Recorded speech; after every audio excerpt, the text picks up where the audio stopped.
गेल्या 5-6 दिवसापासून आमचे नेते एकनाथजी यांची तब्येत खराब होती. आपणही बघितलेलं आहे. त्यांना थ्रोट इन्फेक्शन आहे, त्यांना टेम्परेचरही आहे आणि त्यामुळे तब्येतीची विचारपूस करण्यासाठी मी खास करून या ठिकाणी आज आलो होतो. तसं 3-4 दिवसापूर्वीच मी वेळ मागितलेली होती, पण ते गावी निघून गेलेत. त्यानंतर माझा त्याचा संपर्क झाला नाही. पण आज मुद्दाम म्हणून मी तब्येतीची विचारपूस करण्यासाठी या ठिकाणी आलेलो होतो. युतीमध्ये सगळं अलबेल आहे, अतिशय व्यवस्थित आहे. आमच्यामध्ये कुठेही मतभेद नाहीत. मला वाटतं 3 दिवसापूर्वीच एकनाथजींनी त्या ठिकाणी पत्रकार परिषद घेतली. आपल्या समोर सांगितलं, त्यांनी अगदी स्पष्ट सांगितलेलं आहे. त्यामुळे मला काही नवीन सांगण्याची गरज नाही आहे. त्यामुळे ज्या सगळ्या काही कंड्या पिकवल्या जातात, अफवा येत आहेत की यांच्यामध्ये कुठेतरी मतांतर आहे, मनभेद आहे, मतभेद आहे, असं कुठेही नाही. एकनाथजी या बाबतीमध्ये अतिशय त्यांचं मत प्रामाणिक आहे, स्वच्छ आहे. सगळी 5 तारखेची आमची तयारी सुरू आहे आणि मला असं वाटतं की ते स्वतः उद्यापर्यंत त्याची तब्येत जरा बरी होईल. त्यानंतर काही ते बैठकी घेणार आहेत. शासकीय काय असतील ते करण्याचं सध्या ते काळजीवाहू सरकार म्हणून काळजीवाहू मुख्यमंत्री पण आहेत. त्यामुळे ते बैठकी घेतील आणि ज्या सगळ्या गोष्टी सगळ्या बाहेर येत आहेत सूत्रांकडून आपल्या, तसं कुठेही मतभेद आमच्यामध्ये नाही. भाऊ, उद्या बरे होईल असं तुम्ही म्हणताय, उद्या बैठका घेईल. माझी या बाबतीमध्ये कुठे चर्चा झाली नाही. हा सगळा वरिष्ठ पातळीवरचा निर्णय आहे. त्या बाबतीमध्ये एक शब्दही आम्ही बोललेलो नाही. कोणती मतं कोणाला पाहिजे, कोणती पदं कोणाला पाहिजे, कोणतं खातं कोणाला पाहिजे, या बाबतीमध्ये आमची चर्चा नाही. मी तब्येतीची विचारपूस करण्यासाठी खास करून या ठिकाणी आलेलो होतो. त्या संदर्भात काही चर्चा झाली, पण त्यांनी सांगितलं की मी स्पष्ट केलेलं आहे. या बाबतीमध्ये कुठेही माझ्या मनामध्ये दुसरा मत माझं नाही आणि जे काही होतं ते त्यांनी आपल्या समोरच 2 दिवसापूर्वी सांगितलेलं आहे. आपण जर बघितलं तर तुम्ही म्हणतायत की ही सदिच्छा भेट आहे मात्र आणि गोष्टी पुढे सरकतील उद्यापासून.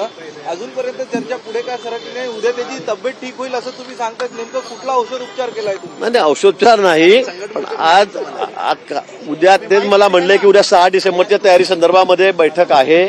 मी ती बैठक घेणार आहे. त्याने असं सांगितलं मला, म्हणून तब्येत आता त्यांची चांगली आहे, चांगली होईल उद्यापर्यंत. अजूनही हाताला सलाईन लागलेलंच आहे. मी बघितलं स्वतः.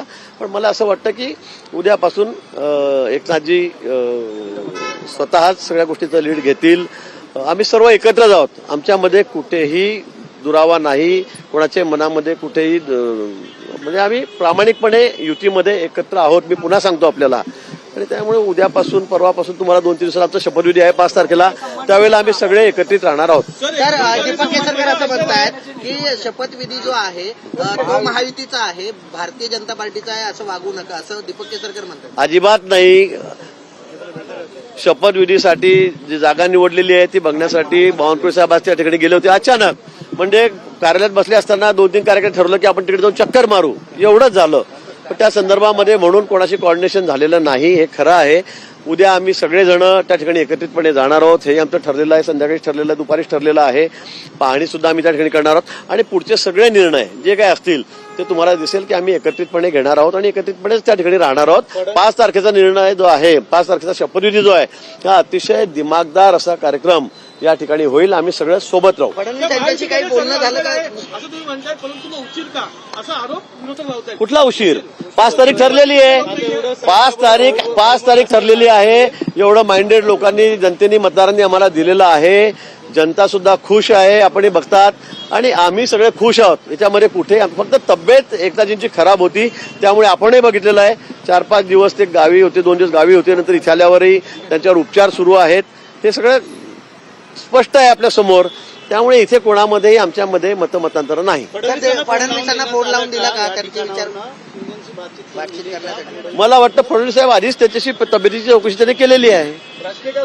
फडणवीस साहेब त्यांच्याशी तब्येतीची काळजी घ्या, तब्येत कशी आहे म्हणून मला वाटतं विचारपूस, माझ्या माहितीप्रमाणे त्याची विचारपूस झालेली आहे आधीच. मात्र अमित शहा असतील, मोदी असतील, हे देखील शपथविधीला येणार आहेत. काय वाटतं? सगळे येणारे एक दिमागदार कार्यक्रम शपथविधीचा आमचा या ठिकाणी होईल आणि त्यामध्ये सगळे नेते या ठिकाणी देशभरातले सुद्धा या ठिकाणी शपथविधीला येतील आणि आम्ही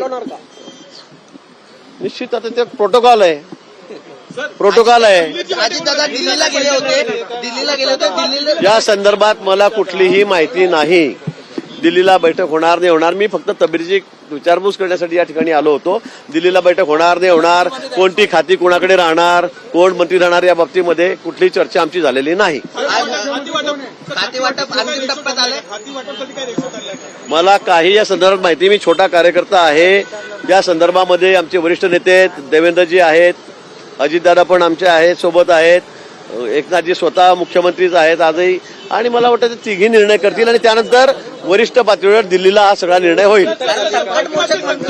अगदी अतिशय आपण बघितलं, जवळपास 1.25 तास आम्ही दोघं जण गप्पा करत होतो. अतिशय खेळीमेळीच्या वातावरणामध्ये चर्चा झाली. गेल्या आम्ही 2.5 वर्षामध्ये किती कामं केली, कशा पद्धतीने आम्ही रात्रंदिवस मेहनत घेतली, त्याचं फळ आम्हाला कसं मिळालं, या सर्व बाबतीमध्ये आमची चर्चा त्या ठिकाणी झाली. कुठेही आमच्या मनामध्ये किंतु परंतु या बाबतीमध्ये नाही. आणि म्हणून आता पुढचे 5 वर्ष आम्ही तिन्ही पक्ष, सगळी आमची महायुती, घटक पक्ष, आम्ही सोबत काम करणार आहोत. आणि राहिलेले सर्व जे उर्वरित प्रकल्प आहेत, कामं आहेत, जे सुरू आहेत, ती नवीन काही करायची आहेत, ती आम्ही अतिशय वेगाने करणार आहोत. केंद्र सरकार आमच्या सोबत आहेत, मोदीजी सोबत आहेत, अमित भाई सोबत आहेत, त्यामुळे त्याच्यामध्ये कुठेही खंड पडणार नाही. भाजपमध्ये संकट मोचक म्हणून आपल्याला पाहिलं जातं, त्यामुळे जेव्हा तुम्ही जाता कुठेही तेव्हा तो प्रॉब्लेम तुम्ही सॉल्व्ह करता, असं काही घडलं का आजची चर्चा? नाही, कुठेही हा प्रॉब्लेमच नव्हता.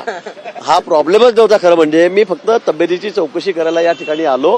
अतिशय 1.25 तास आमची खेळीमेळीच्या वातावरणामध्ये या ठिकाणी चर्चा झाली. कुठेही एकनाथजींच्या मनामध्ये कुठे किंतु म्हणजे इतका ब्रॉड हार्टेड माणूस या ठिकाणी एकनाथजी, मी त्यांना आज नाही, मी 30 वर्षापासून बघतोय, कारण मी आणि ते सोबतच विधानसभेमध्ये या ठिकाणी मी आहोत. त्यामुळे मी त्यांना चांगलं ओळखतो, त्यांचा स्वभाव मला माहीत आहे. त्यामुळे अशा छोट्या मोठ्या गोष्टीमुळे ते रुसले आहेत, रागावलेले, चिडलेत असं अजिबात होणार नाही. परवा त्यांनी ते स्पष्ट केलेलं आहे. धन्यवाद.